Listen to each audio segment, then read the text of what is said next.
In this election, we have a candidate for president of the United States who over the course of his lifetime, in the course of this campaign, has said things about women that are so shocking, so demeaning, that I simply will not repeat anything here today.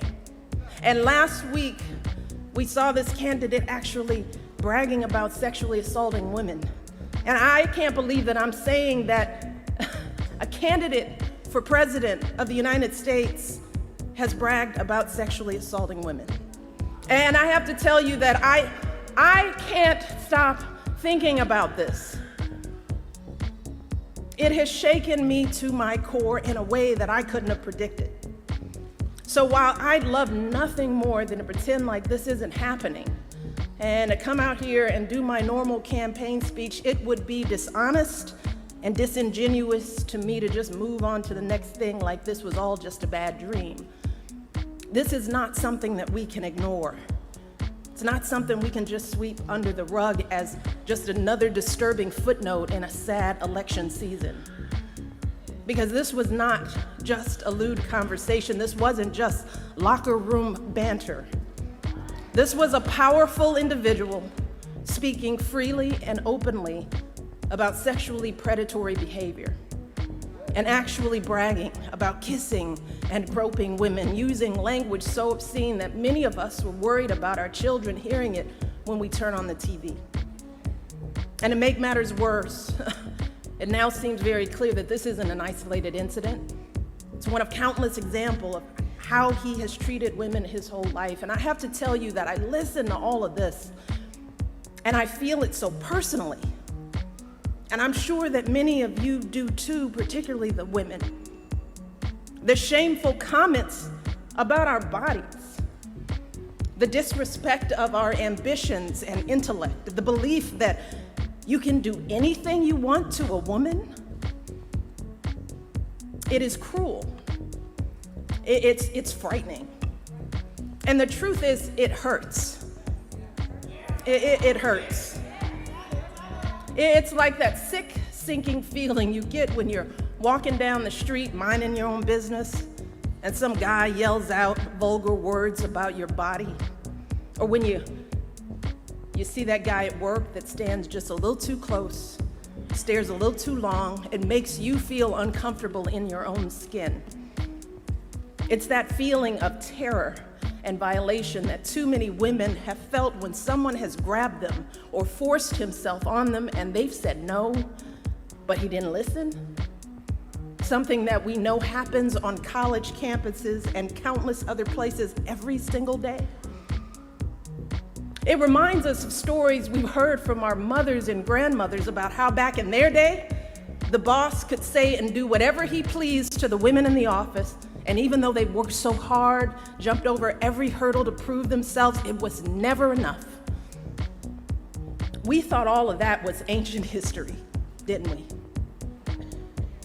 And so many have worked for so many years to end this kind of violence and abuse and disrespect, but here we are in 2016, and we're hearing these exact same things every day on the campaign trail. We are drowning in it.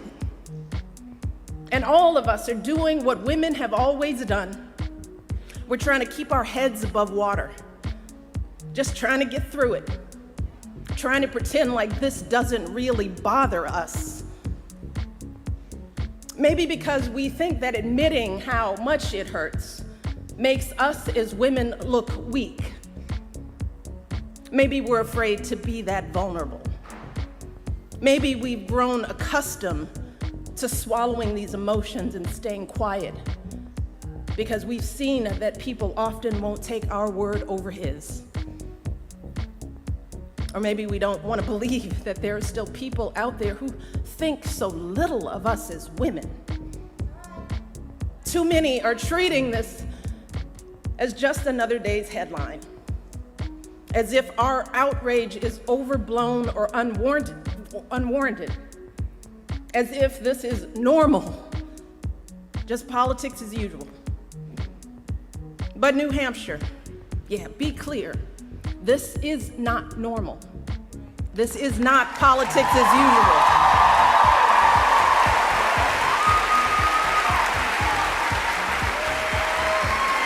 This is disgraceful. It is intolerable. And it doesn't matter what party you belong to, Democrat, Republican, Independent, no woman deserves to be treated this way. None of us deserves this kind of abuse.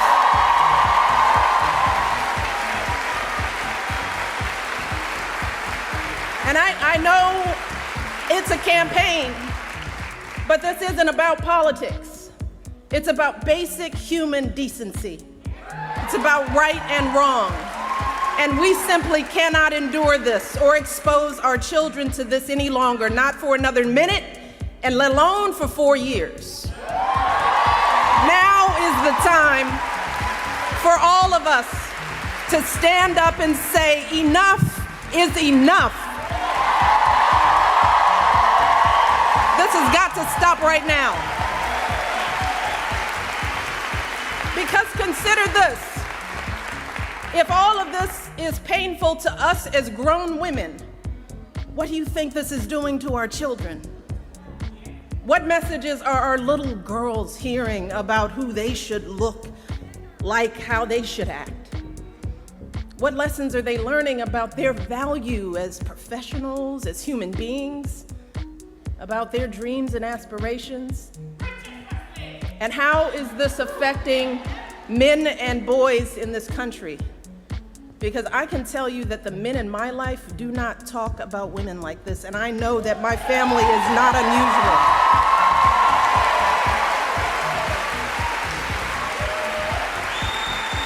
And to dismiss this as everyday locker room talk is an insult to decent men everywhere. The men that you and I know don't treat women this way. They are loving fathers who are sickened by the thought of their daughters being exposed to this kind of vicious language about women. They are husbands and brothers and sons who don't tolerate women being treated and demeaned and disrespected. And like us, these men are worried about the impact this election is having on our boys who are looking for role models of what it means to be a man. In fact, someone recently told me a story about their 6-year-old son who one day was watching the news. They were watching the news together, and the little boy out of the blue said, "I think Hillary Clinton will be president." And his mom said, "Well, why do you say that?" And this little 6-year-old said, "Because the other guy called someone a piggy." And he said, "You cannot be president if you call someone a piggy." So even a 6-year-old knows better. A 6-year-old knows that this is not how adults behave. This is not how decent human beings behave. And this is certainly not how someone who wants to be president of the United States behaves.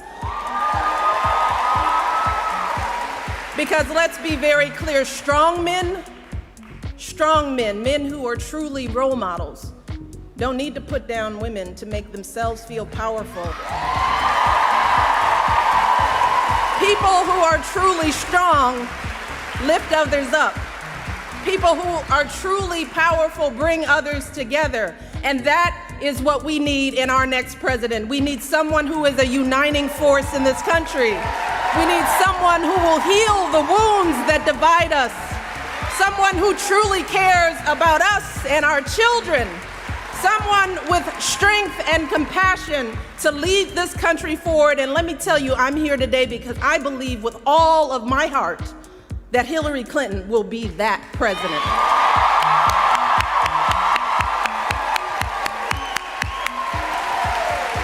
See, we know that Hillary's the right person for the job because we've seen her character and commitment, not just in this campaign, but over the course of her entire life. The fact is that Hillary embodies so many of the values that we try so hard to teach our young people. We tell our young people, work hard in school, get a good education, We encourage them to use that education to help others, which is exactly what Hillary did with her college and law degrees, advocating for kids with disabilities, fighting for children's health care as First Lady, affordable child care in the Senate.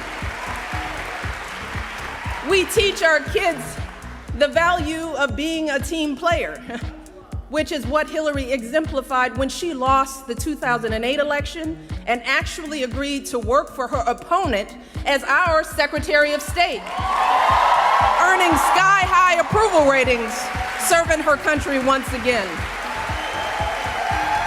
We also teach our kids that you don't take shortcuts in life, and you strive for meaningful success in whatever job you do. Well, Hillary has been a lawyer, a law professor, First Lady of Arkansas, First Lady of the United States, a U.S. Senator, Secretary of State, and she has been successful in every role, gaining more experience and exposure to the presidency than any candidate in our lifetime. More than Barack, more than Bill, and yes, she happens to be a woman.